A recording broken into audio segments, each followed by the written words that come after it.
هل أتى على الإنسان حين من الدهر لم يكن شيئا مذكورا إنا خلقنا الإنسان من نطفة أمشاج نبتليه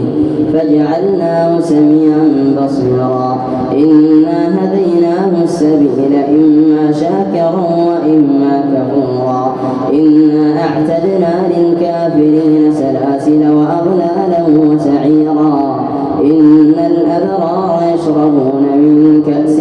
كان مزاجها كافورا عينا يشرب بها عباد الله يفجرونها تفجيرا يوفون بالنذر ويخافون يوما كان شره مستطيرا ويطعمون الطعام على حبه مسكينا ويتيما وأسيرا إنما نطعمكم لوجه الله لا نريد منكم جزاء ولا شكورا إنا نخاف من ربنا يوما عبوسا قمطريرا فوقاهم الله شر ذلك اليوم ولقاهم نضرة وسرورا وجزاهم بما صبروا جنة وحريرا متكئين فيها على الأرائك لا يرون فيها شمسا ولا زمهريرا ودانية عليهم ظلالها وذللت قطوفها تذليلا ويطاف عليهم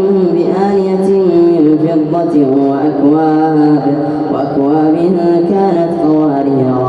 قوارير من فضة قدروها تقديرا ويسقون فيها كأسا كان مزاجها زنجبيلا عينا فيها تسمى سلسبيلا ويطوف عليهم ولدان مخلدون إذا رأيتهم حسبتهم لؤلؤا منثورا وإذا رأيت ثم رأيت نعيما وملكا كبيرا عاليهم ثياب سندس خضر واستبرق وحلوا أساور من فضة وسقاهم ربهم شرابا طهورا إن هذا كان لكم جزاء وكان سعيكم مشكورا إنا نحن نزلنا عليك القرآن تنزيلا واصبر لحكم ربك ولا تطع منهم آثما أو كفورا واذكر اسم ربك بكرة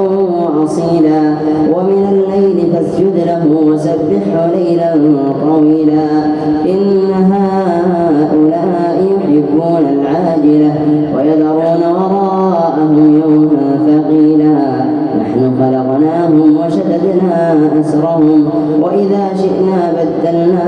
أمثالهم تبديلا إن هذه تذكرة فمن شاء اتخذ إلى ربه سبيلا وما تشاءون إلا أن يشاء الله إن الله كان عليما حكيما يدخل من